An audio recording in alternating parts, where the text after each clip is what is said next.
Hello, my name is Dr. Adam Weiss, and we are now going to go over our second video for the course Curriculum in the Young Child. And our topic today will be developmentally appropriate education. So this would be relevant to any educator who teaches either early childhood education or elementary school grades. And we're going to talk about how we can provide, once again, developmentally appropriate instruction that meets the unique needs of learners. Let's start with section 1. So what exactly is developmentally appropriate education? So according to our textbook, Kostelnik and et al. and colleagues, that was written in 2019, developmentally appropriate education is age appropriate, individually appropriate, and also culturally appropriate. We're going to discuss each of these three elements. So first of all, developmentally appropriate education is age appropriate. So when we say age appropriate, we understand that students go through similar stages in their progression, in their development. However, students also differ in the speed in which they complete each stage. So some students might complete stages more quickly than others. So in keeping that in mind, educators should consider what stage of maturation or what cognitive ability level students have, and then differentiate their instruction to meet those students' unique needs. It's also really important that the type of instruction that you provide to students has been already alluded to or discussed in some way or some fashion in earlier grades. So in other words, students need prior knowledge and prior learning experiences to fully understand the new content you're going to introduce them. So if you're going to introduce new content, you need to directly connect it to what students have learned before in earlier grades or in their homes. Another thing to remember is that you should introduce activities that are slightly more challenging than students' current ability level. However, in order to ensure students are successful, you will provide them with either support as a teacher or give them peer support of someone who has maybe more advanced skills than the student currently has. This way, with those supports and also instructional scaffolds that we'll talk about a little later in the class, those instructional scaffolds and your support will help enable students to be successful.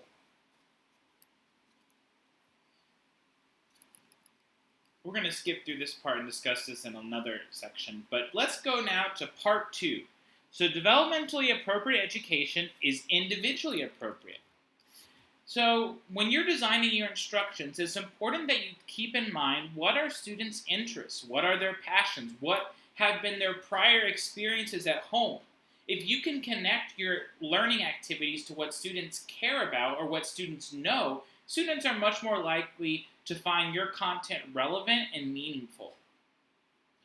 Another thing to think about is that it's very important that you also try to differentiate your instruction to meet students' different learning styles. So some students will be auditory learners that prefer to hear what you have to say. They learn by listening. While other students might be kinesthetic learners that actually physically have to do the action and to practice it by moving to really understand the concept.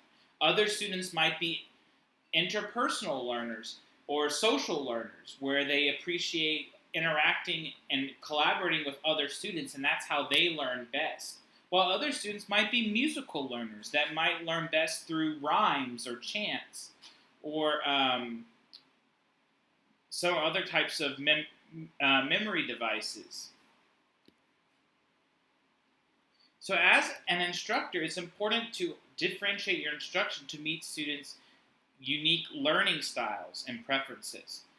Furthermore, when you have English language learners in your classroom who speak a language other than English at home, it's important that you also differentiate the language you use in the classroom. So, first, as much as possible, try to promote students' native language and connect to their native language. So, send home books or find online text in their native language so that students can continue to practice their native language and try to find content-related texts that related to the subjects you're teaching in students' native language. That will help reinforce the concepts even if students do not fully understand the academic text written in English. Furthermore, try to also differentiate your instruction based on students' English ability level. You don't want, if a student is a beginner English speaker, you don't want to overwhelm them with too much academic language. You might want to use more simple, straightforward sentences, and more basic vocabulary. Just like with scaffolds, you can also provide support for those students. So you could maybe provide some vocabulary terms with visuals or a partner to help collaborate with that maybe is a more fluent English speaker and can model effective English phrasing and correct English pronunciation and grammar. Another thing that we have to talk about is by individually appropriate, we also have to match our instruction based on students' current academic and cognitive ability levels. So if you have a student, let's say you're a second grade teacher, if you have a student that's, and you will have students like this, by the way, probably, if you have a student that's reading at a kindergarten level, you're not going to assign them, when you're doing guided reading or one-on-one support reading with your student, you're not going to assign them second grade text. Instead, you're going to assign them kindergarten texts that are slightly above their current reading level, and so that students can eventually grow in their reading ability until they fully get to second grade reading level or on grade reading level. Another thing we have to think about is also some students already have been identified with particular learning exceptionalities and needs. So if you have students with learning exceptionalities or students that qualify for special education services, you have to make sure that you're following their accommodations and their individual education program or IEP. Part 3, or the third element of developmentally appropriate education, involves culturally appropriate and responsive instruction.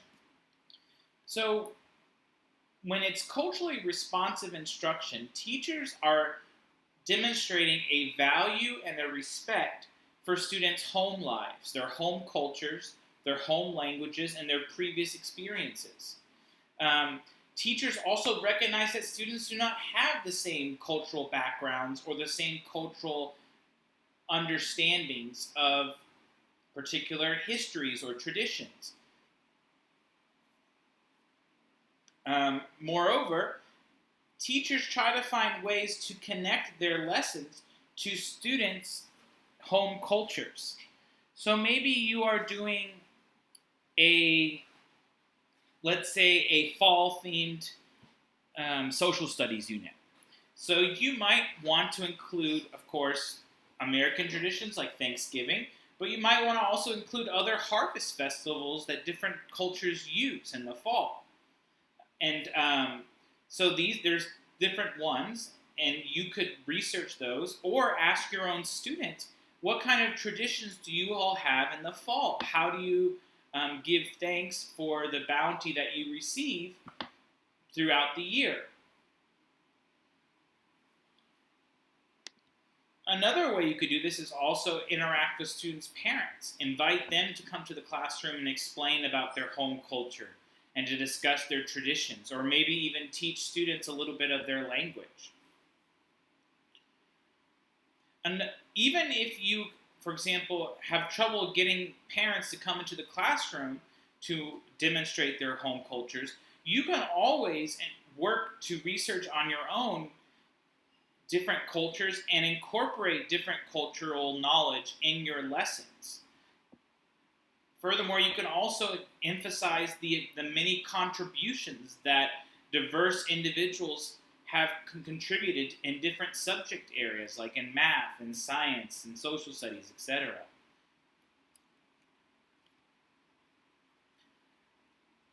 So another thing that's very important that shows that a lesson is culturally relevant and responsive is that, in general, most non-Western cultures and many cultures in general really appreciate collaborative, participatory learning. They like the fact that they like active learning, and they also like working with their peers and discussing content and working collaboratively rather than competitively. In sometimes in Western European cultures, on the other hand, which is sometimes how people have historically structured U.S. schools, there's an emphasis on independent work and competition. Well, like we mentioned earlier, many of your students from non-Western backgrounds, from Latin American backgrounds, from African backgrounds, from Eastern European, South Asian, Asian backgrounds, Middle Eastern backgrounds, many of them will be much more used to working communally as a group, working together for a mutual goal, not necessarily working as a competition against each other or independently. Another thing to think about is you have to also consider, how do students in that culture communicate with each other? So what are culturally appropriate communication practices? So in some cultures, once men and women get to a certain age, it can be rude for men and women to be directly interacting if they are not related or they are not married. So you have to take that into consideration. Now, obviously, that's hard to differentiate because you will have collaborative activities where boys and girls work together. But maybe if you have junior high school students, you can just remind them that it's okay to work with people of different genders. And that what you're working on is academic in nature. It's not, of course, romantic, or it doesn't symbolize any kind of romantic connection. Another thing to think about is that in many cultures, students are not encouraged to directly make eye contact or even directly speak openly with elders. It's more of them listening and responding, but not directly initiating conversation with elders. So you have to take that into consideration. If someone's coming from that cultural background, then you probably will need to say, I really appreciate your culture, and I understand that you're being respectful, but it's okay, since we are in this classroom community, it's okay if you want to directly address me and ask me questions or look at me in the eyes. That won't be offensive. You're welcome to do that. Whatever makes you feel comfortable. And then students will probably end up doing that because they feel invited or respected to do that. Another thing that you could also think about is, in some cultures, especially like Native American cultures and many Eastern Asian cultures as well, it is rude to single out individuals, even if you're giving them praise. So individuals would much more rather that you praise the whole group instead of individual people, or, especially even worse, single out individual people for chastisement or for redirection or criticism. Many cultures, that's very disrespectful and very hurtful for students. It really hurts their self-esteem. So you have to take that into consideration. So now we're going to get to section 2, which is basically, what are the overarching principles of developmentally appropriate instruction? So I took this directly from the Kostelnik textbook, so please use that as your reference. Please go back and, of course, cite them if you choose to use this information. But I'm going to paraphrase in my own words, even though this is directly copied from the textbook with my citation below. So, first of all, it's important. So, Kostelnik and colleagues studied what are some examples of effective developmentally appropriate programs. So, programs that are using developmentally appropriate practices regularly and are being successful. So in these programs, first, students develop strong, supportive relationships with students. Second, students have self-regulation. So students have self-control. They also are reflecting on not only their learning, but their growth, and considering the ramifications of their actions, and also teachers are working with students to help guide them and provide students with the correct behavior. So behavior are like small misbehaviors are seen as like teachable moments where teachers can help guide students kindly and respectfully into modeling the correct behavior.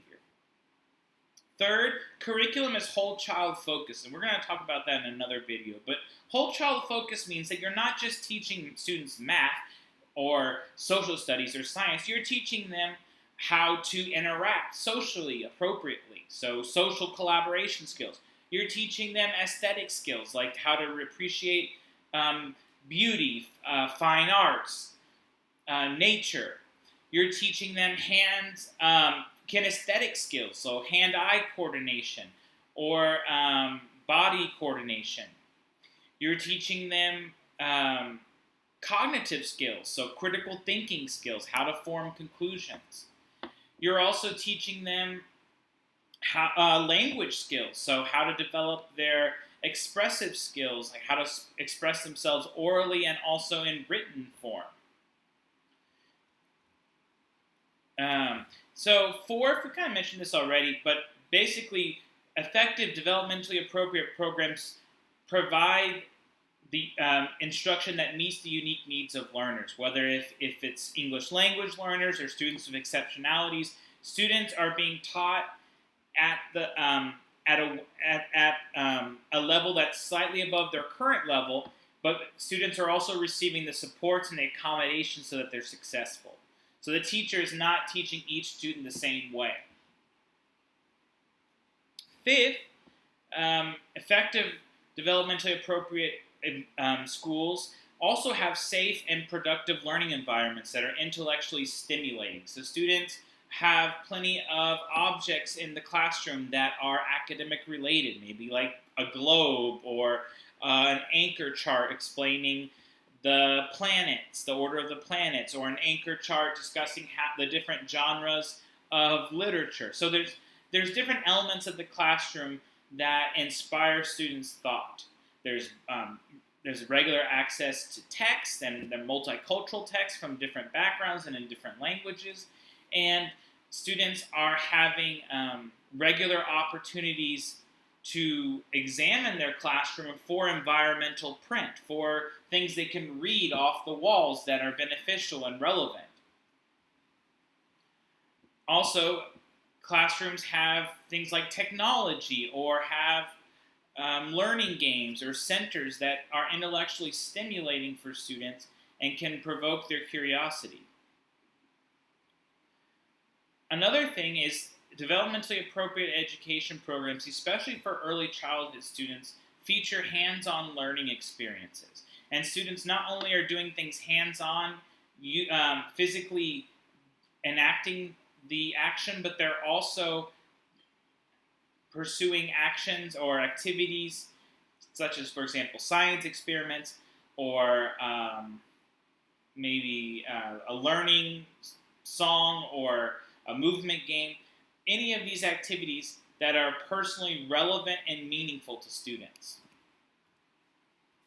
Seventh, students in developmentally appropriate programs have power and choice over many of their instructional activities. So many times teachers will give students different opportunities to demonstrate what they've learned or to practice what they've learned in different formats.